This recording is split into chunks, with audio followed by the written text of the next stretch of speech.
მეგობარი ძალიან აშკარად და ხელის გულზე დევს ის რასაც ჩვენ გვაქვს საქმე, ის რაც ადრე კეთდებოდა ამერიკის წინა ადმინისტრაციის დაფინანსებით, მათ შორის საქართველოში, აკერმანის და სხვა მსგავსი ინსტრუქტორების მონაწილეობით უკვე რამდენიმე ხანია, რაც ამგვარი მავნე პრაქტიკა, რომელიც ახალმა ადმინისტრაციამ სრულად შეაჩერა, გადასული არის ევროკავშირში და სამწუხაროდ ევროკავშირის ტერიტორია დღეს გამოიყენება სხვა ქვეყნების სუვერენიტეტის ხელყოფისთვის და ეს არის ამის ნათელი მაგალითი, რომ ჩეხეთის ტერიტორია გამოიყენება იმისთვის, რომ საქართველოში მოხდეს არეულობის ინსპირაცია, მოხდეს სუვერენიტეტის შელახვა, მოხდეს ანტიდემოკრატიული პროცესები. ხო, რაღაც მივიწყების მტერი გადააცილეს პეტრიცაავას და ნახეთ ჩვენ, რომ ნაცმოძრაობა კვლავ ფორმაში არის, კვლავ ეკლესიას ებრძვის და გარდაცვლილ პატრიარქს ებრძვის, რაც მთავარია. ყველანაირად ღირსება დაკარგული ხალხი არის, ნაცი ყველგან ნაცია, სადაც არ უნდა იყოს, იქნება ეს YouTube-ზე, იქნება ეს რელიგიურ დაწესებულებაში, იქნება ეს პარტიაში,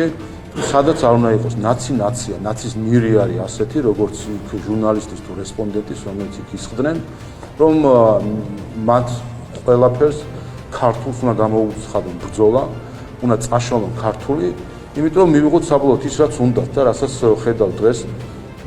პარლამენტის წინ ხოლმე, როდესაც უცხო ქვეყნის დროშების მოფრიალი ხალხია, რომელსაც ხან ვენესუელელობა უნდა, ხან უნგრელობა უნდა, ხან ნეპალელობა უნდა, ყველაფერი უნდა გარდა ქართველობისა. აი ეს არის მიზანი, რასაც ნაციონალური მოძრაობა ხელისუფლებაში ყოფნის დროს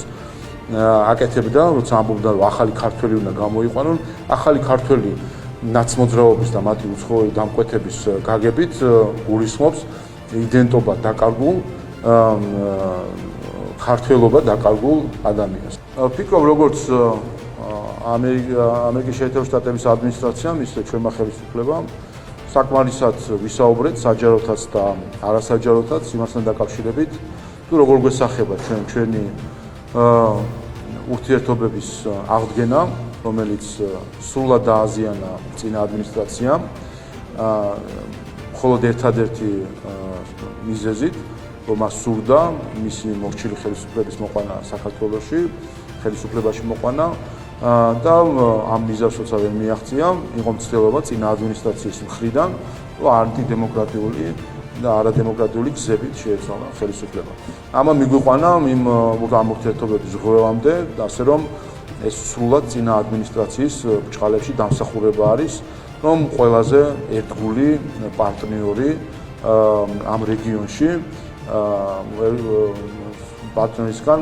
თვით დისტანცირება მოახდინა. მსხვერპლის საზიანო კანონმდებლობით, რომელიც ბრიტანეთში არსებობს და აბსოლუტურად არღვევს მაყურებლის თუ ადამიანის უფლებას, აბსოლუტურად აცდენებია ყველანაირ უფლებას. შევიტანეთ ხელახალი საარჩივარი. ამის შემდეგ აღმოჩნდა შემდეგი ინსტანცია დაახლოებით იმ ხალხის რედაქცია, უფროსობა ასე ვთქვათ, სარედაქციო ჯგუფი,